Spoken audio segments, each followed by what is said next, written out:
I sat in the courtroom, fingers tight on the armrests, watching as Lisa and Carl, their usual smugness hanging in the air, chatted away like this whole thing was just some formality.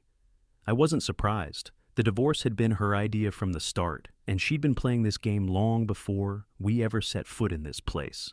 It's not like I had much to say anyway. Every time I opened my mouth, it felt like I was feeding into her narrative. Let her lawyer spin the story however he wanted. Let them believe they were going to walk away with everything. She'd had the house in her sights since day one.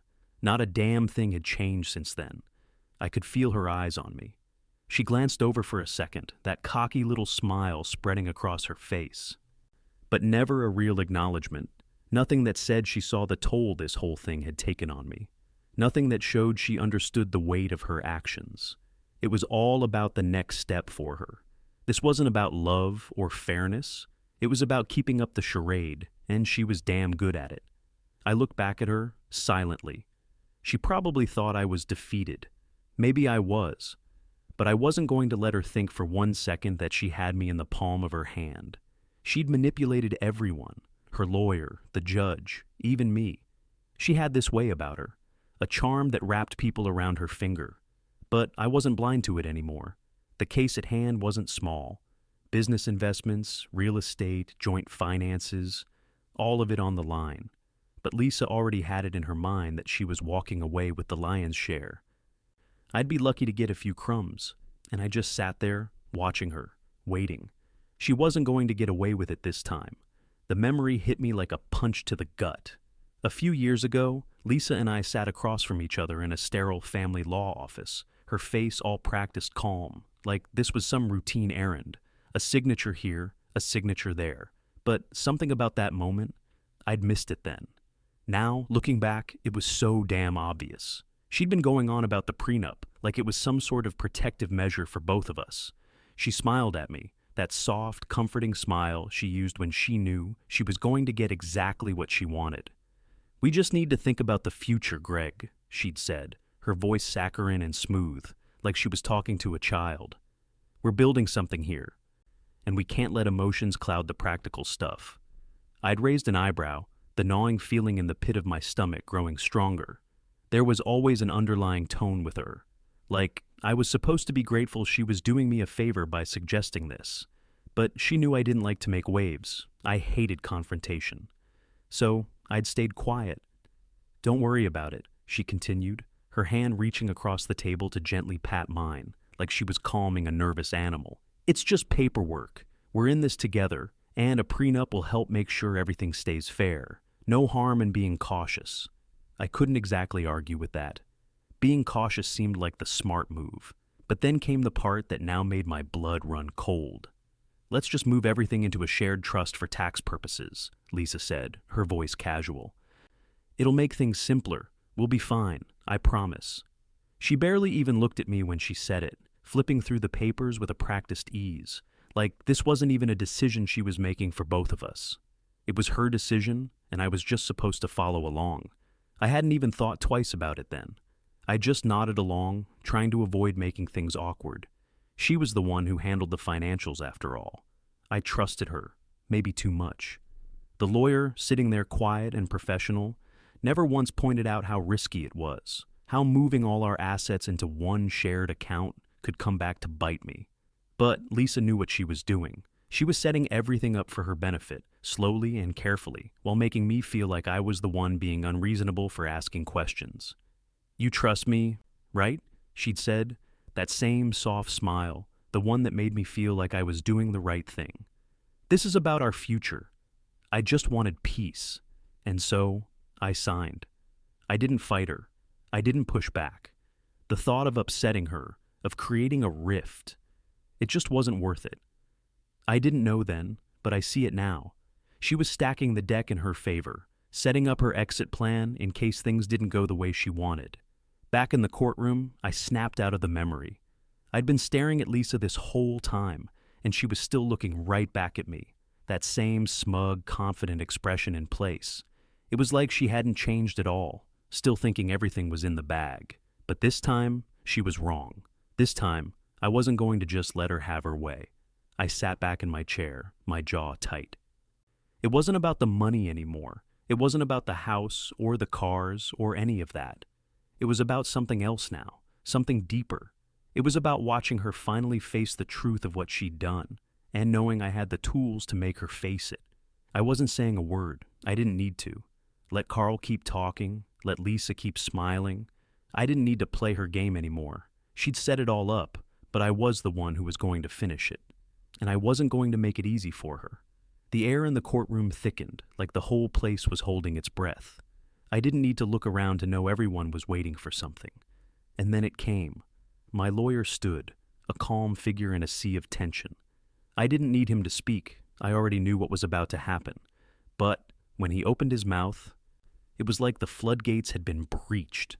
"Your Honor," he said, his voice measured, controlled, "we have evidence that Ms. Davis has been concealing large sums of money, funneled through joint accounts into a private business she owns, which was never disclosed in any of the filings." I could feel Lisa stiffen beside me. I didn't even look at her. I didn't need to. She was already starting to panic. I could feel it in the air, but I kept my eyes on the lawyer. He was handing over documents, bank statements, transaction logs, and emails, everything I'd painstakingly pieced together over months of quiet observation. I didn't trust Lisa, not anymore. I knew she was up to something, so I'd been collecting every bit of evidence I could find. Carl, her lawyer, stood up too, trying to maintain the same smug confidence he'd carried all through the trial. "Objection, Your Honor. These documents are not pertinent to the case. There's no evidence of any criminal activity." "Not pertinent?" my lawyer interrupted, the edge of his voice sharp enough to silence Carl. He laid out the bank statements across the table. "This is the financial record. We have irrefutable proof of Ms. Davis's unauthorized transactions, funneling funds directly into her personal account.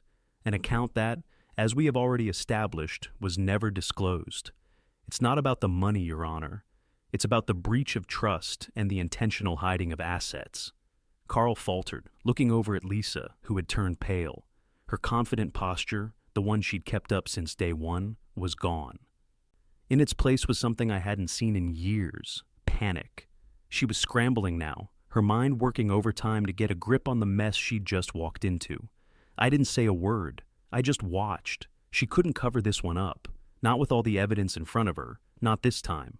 "Ms. Davis," the judge said, his voice steady, "are you prepared to explain these transactions?"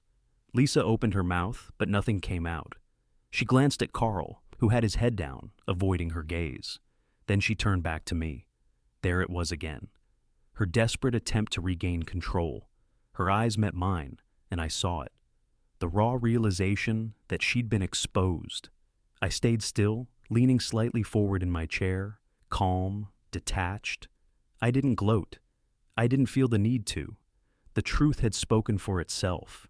Lisa's mouth worked for a few seconds, her lips trembling as she tried to find the words, but they were all slipping through her fingers. She muttered something to Carl, but it was too late. The courtroom was buzzing with the weight of what had just been revealed. Carl opened his mouth again, but his voice was thin, strained. "There's been a misunderstanding, Your Honor. Ms. Davis. She was merely—" "Carl!" Lisa interrupted sharply, her voice brittle, the confident arrogance finally gone. She turned to the judge, attempting to salvage some of her dignity.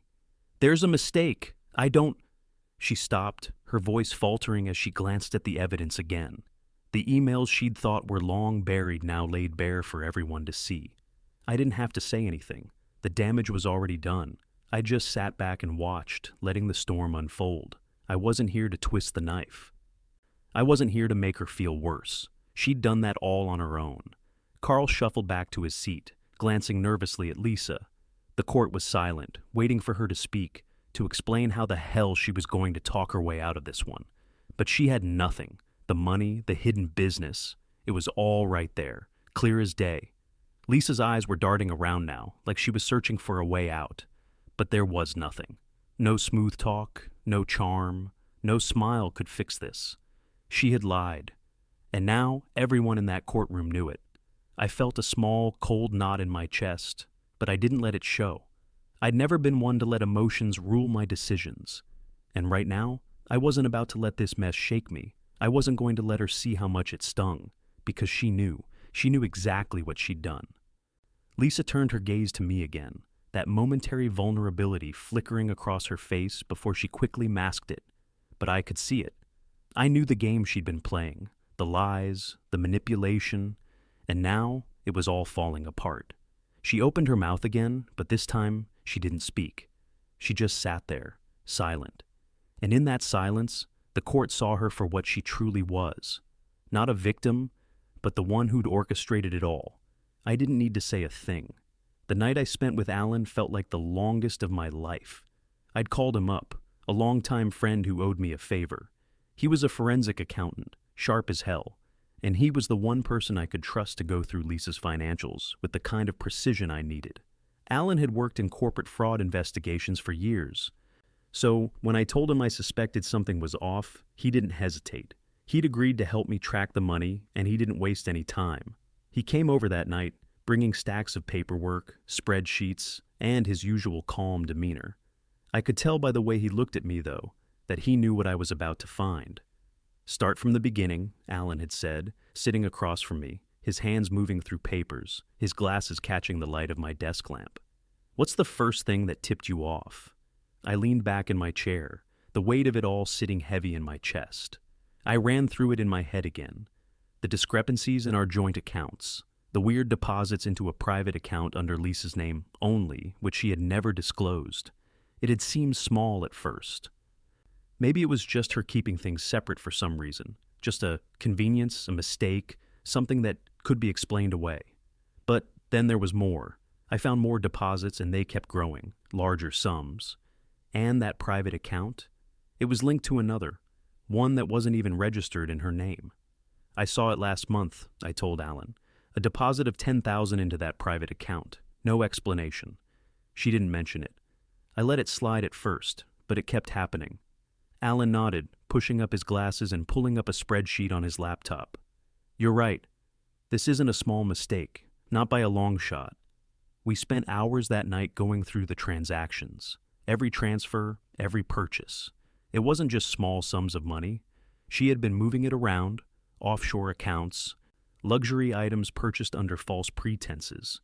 She'd been buying things, cars, jewelry, vacations, that weren't on the books. And it wasn't just one or two payments. It was months of activity. Money funneled away, hidden under layers of accounts and personal businesses she had set up behind my back. I'd felt the anger simmering under my skin, but I kept it in check. I couldn't lose control now. I had to be methodical. I couldn't risk tipping her off too soon. If I moved too fast, she'd have time to cover her tracks, and everything I had on her would disappear into thin air. Alan's face stayed neutral the entire time. He'd been around this kind of thing before, but I could see the concern in his eyes. He didn't say much, but he didn't need to. The numbers spoke for themselves. "I'll keep digging," Alan had said as he packed up his things. "But you're looking at one hell of a trail here, Greg. This isn't just bad bookkeeping. This is deliberate." I leaned forward, staring at the evidence, the weight of it crushing down. I couldn't rush this. Not yet. I had to wait for the right moment, the perfect time to strike. If I was patient, if I played my cards right, she'd have nowhere to hide. As Alan left, I stayed up, going over everything again. The papers, the spreadsheets, the emails. I could already see the picture she'd painted. A picture that had nothing to do with love, trust, or a partnership. It was all about her control, her plans. Back in the courtroom now, I shifted in my chair, staring at Lisa and Carl. They were still reeling from the last revelation, but they were trying to gather themselves, trying to regain some kind of composure. Lisa was gripping the edge of the table like she could steady herself that way, her face pale, her fingers twitching. Carl kept looking at her, probably trying to figure out if there was anything he could do to salvage this for her. But he wasn't going to be able to fix this one. Not now, not with all the evidence piling up. I wasn't going to rush. I wasn't going to make her feel the weight of it all too soon. But I could see the cracks in her armor now. She couldn't hide behind that confident mask much longer. She kept glancing at me, and for the first time, I didn't look away. I held her gaze, unwavering. I wasn't angry anymore. I wasn't bitter. I was calm. I was in control now, and she knew it. The truth was catching up with her, piece by piece. and she had no idea how deep it went. She'd thought she could get away with it. But I'd been watching, and now it was too late. The tension in the courtroom was palpable, but Carl was still trying to spin this, still trying to control the narrative. I could see the sweat on his forehead, the way his hands gripped the podium, like he was about to crack.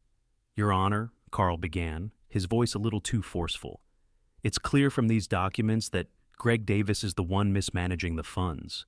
His business dealings have been questionable at best. He's hiding assets in undisclosed locations, and his financial behavior is, frankly, a red flag. How can we trust any of this?" It was the last thing I expected to hear. Carl was scrambling now, doing whatever he could to shift the spotlight off Lisa. He had no facts, no proof. It was all smoke and mirrors, just a weak attempt to take the heat off her. My lawyer didn't flinch. He was ready. He stepped forward, calm and precise. "Objection, Your Honor. Greg Davis has provided every financial record we've requested. His history is transparent and open to scrutiny. There's no evidence of mismanagement or hidden assets. However, we do have evidence of something far more serious." I leaned back in my chair, waiting. Let Carl make his case. He had nothing left, but I wasn't going to make it easy for him, not when I knew what was coming next. Carl opened his mouth to argue again, but the judge raised a hand, cutting him off. "Let's stick to the facts, counselor," the judge said, his voice stern. Carl looked taken aback, but I could see his wheels spinning. He glanced at Lisa, who, by now, was visibly rattled. The confident smirk she'd been wearing all morning was gone, replaced by a deep frown and a flicker of panic in her eyes. My lawyer turned back to the judge. "We'd like to submit one final piece of evidence into the record, Your Honor. It is from the prenup agreement between Mr. and Mrs. Davis." Lisa's head snapped up at that. She tried to hide it, but I saw the shift in her expression, the flicker of something almost like fear. My lawyer reached for a file on the table and handed it over to the judge. I didn't need to look at it. I knew what it was. "This clause," my lawyer said, his voice cool, "stipulates that if there are any undisclosed financial transactions involving marital funds, specifically money being moved around in secret, the entirety of the assets go to the non-offending party." There was a sharp intake of breath from the other side of the room. Carl's face turned a shade paler. And Lisa's posture stiffened. She was trying to recover, trying to keep the facade in place, but I saw the cracks widening. The judge flipped through the document slowly, his eyes scanning the clause with careful deliberation. "I see," he said quietly, his gaze lifting from the papers to settle on Lisa. "Ms. Davis, you were aware of this clause, correct?" Lisa's mouth opened, but no words came out. She swallowed, trying to steady herself, but there was nothing left to say. The judge's eyes were steady, unwavering, and she knew the game was over. Her whole plan, her manipulation, her lies, was about to come crashing down around her. I didn't look at Lisa. I didn't want to see her scramble to explain herself, but I couldn't help the brief flicker of satisfaction I felt. This was it, the final nail in the coffin. "Ms. Davis," the judge continued, his voice a little firmer now, "you've been accused of concealing financial assets. It seems this clause in your prenup, signed and agreed to by both parties, explicitly prohibits such actions. If proven, this would give Mr. Davis full control of all marital assets." Lisa's hand shot up, as if to stop the words from being said out loud. "This isn't fair," she began, her voice shaky now, but the judge cut her off with a single look. "Ms. Davis," he said, "you've been given every opportunity to clarify your actions, but instead, the evidence seems clear that you have been deliberately hiding assets and financial transactions from the court." I could see her starting to unravel, the last threads of control slipping through her fingers. She looked at Carl, desperation in her eyes. He didn't meet her gaze.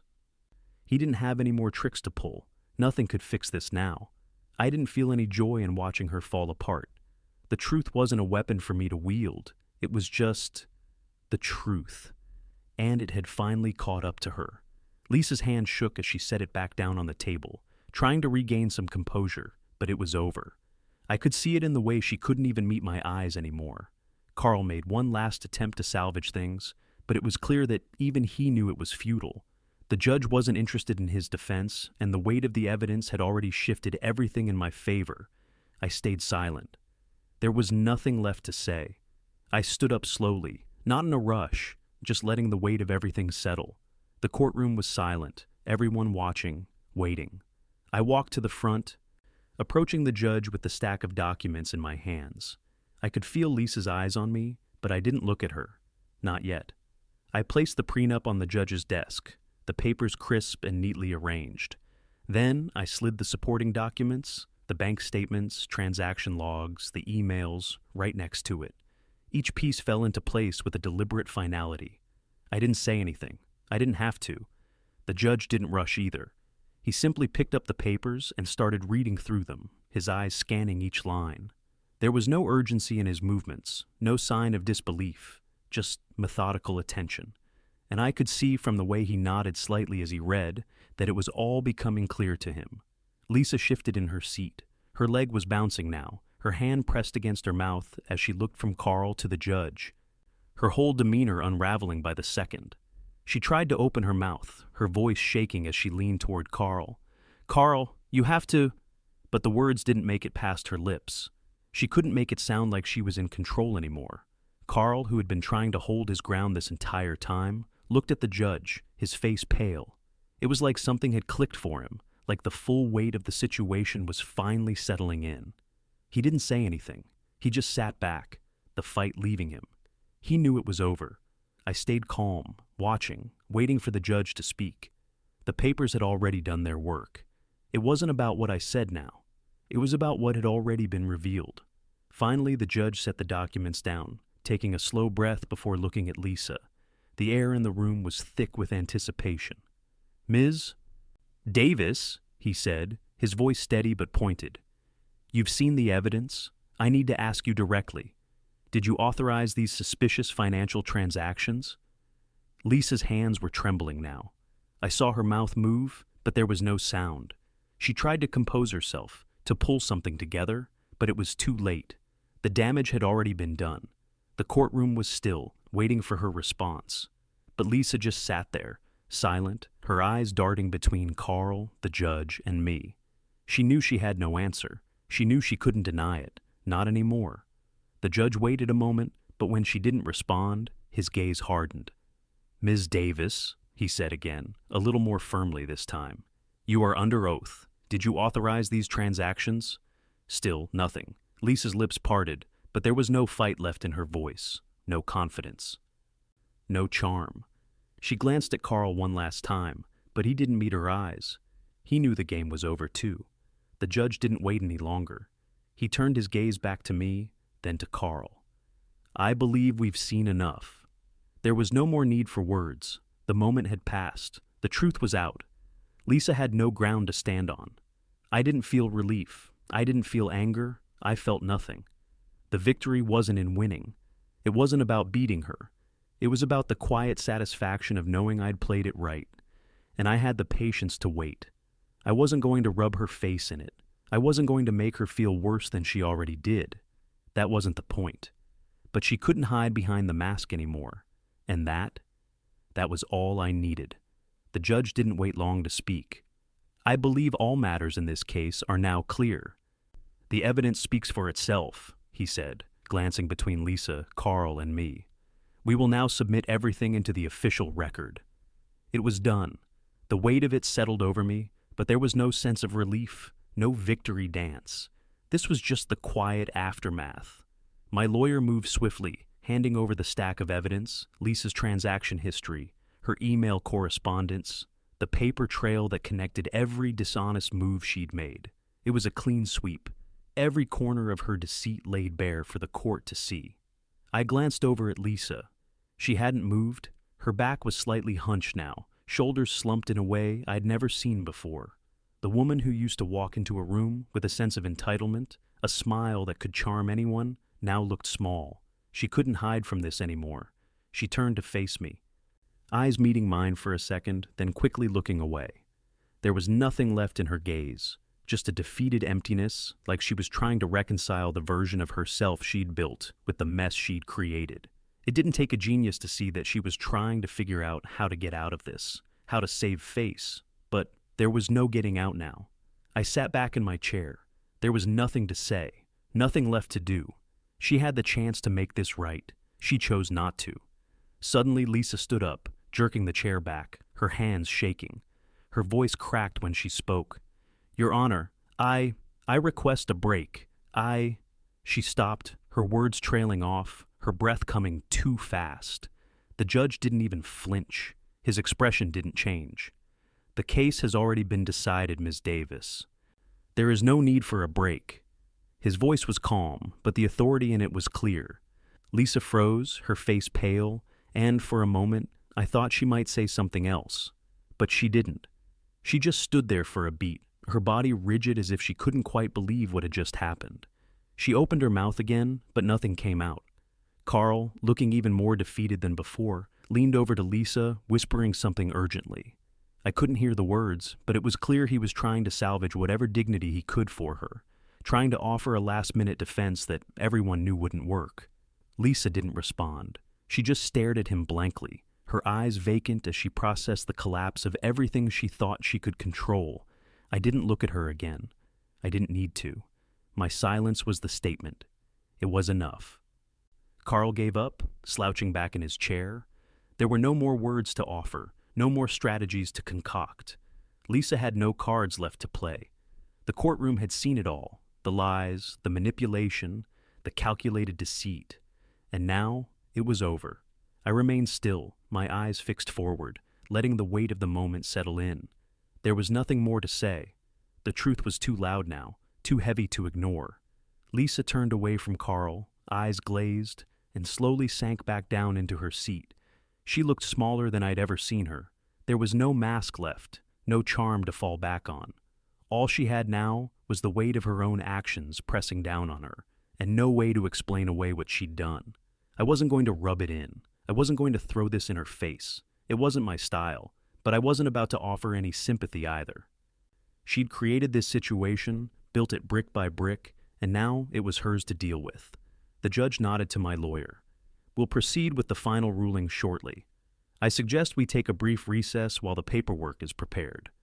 As the judge left the room, I didn't move. I stayed where I was, letting the weight of the silence stretch between me and Lisa. She didn't look at me again.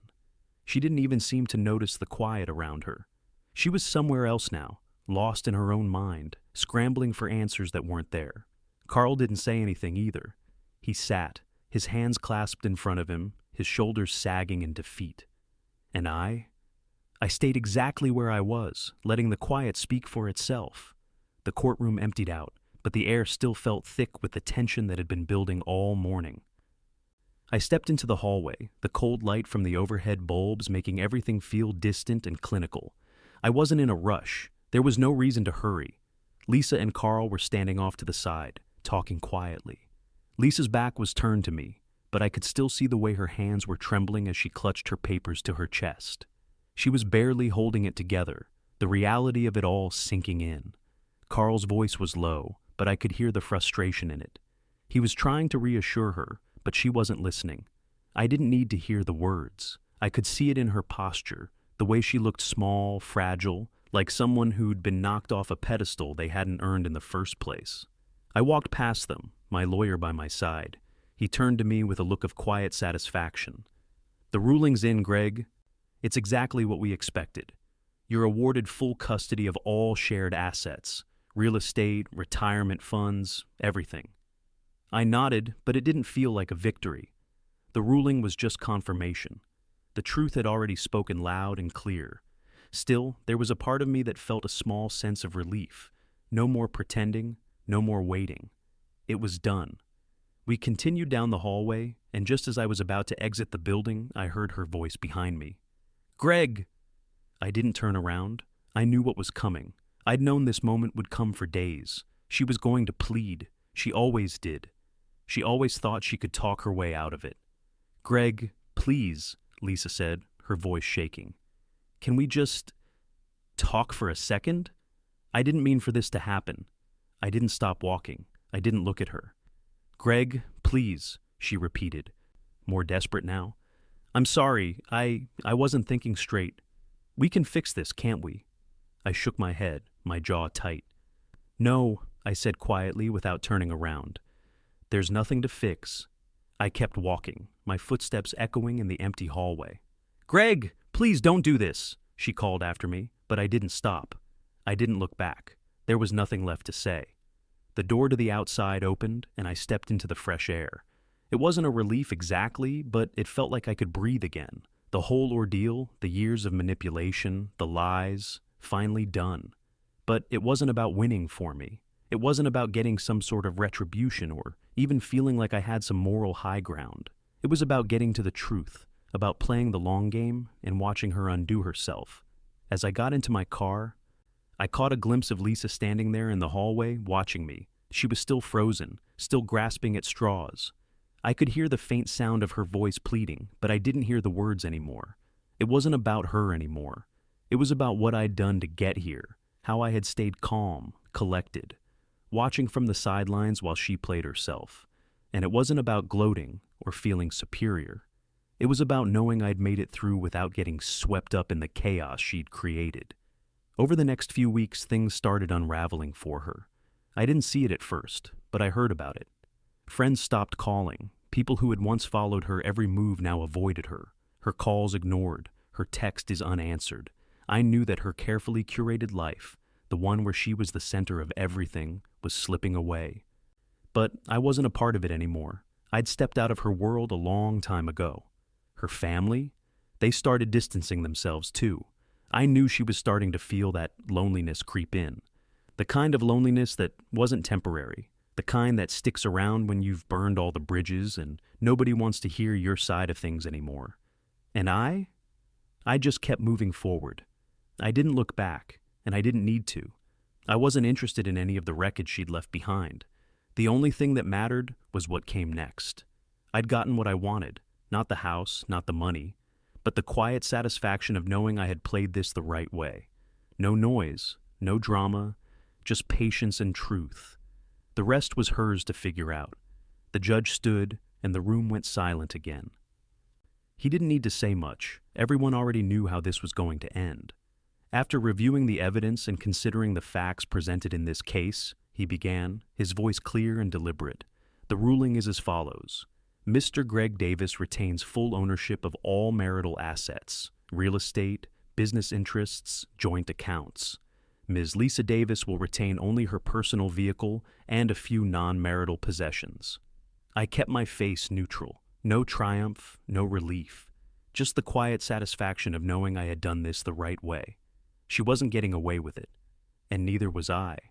Lisa didn't react at first. Her face went pale, the blood draining from her cheeks. I watched her shoulders tighten as the full weight of the decision hit her. She wasn't the woman who'd waltzed into the courtroom a few weeks ago. So confident and sure of herself. She was shaking now, barely holding it together. Carl, her lawyer, didn't say anything. He just gathered up his papers, his hands trembling slightly. He gave Lisa one last look, his expression unreadable, before turning to leave. No more arguments, no more tricks. There was nothing left to do. Lisa sat frozen for a moment longer, her eyes wide and unfocused. I didn't offer her any words. There was nothing left to say, not now. The judge dismissed everyone, and the room started to empty. I stood up slowly, my lawyer by my side, but I didn't rush. I didn't even look at Lisa again. I walked out of the courtroom, my footsteps steady, my mind focused on the next step. The victory wasn't in the ruling. It wasn't in the assets or the house or the money. It was in knowing I had stayed patient, that I'd let the truth take its course without forcing it. As I stepped into the hallway, I didn't glance back. I heard her voice faintly behind me, but I didn't listen. She was calling my name, but it didn't matter anymore. I kept walking. The doors opened, and I stepped outside into the cool air. The weight of the world felt a little lighter now. I got into my car, started the engine, and pulled away from the courthouse. My eyes stayed straight ahead, my hands on the wheel, no hesitation. I didn't look back at the building. I didn't need to. What was behind me wasn't my concern anymore. The road ahead was what mattered.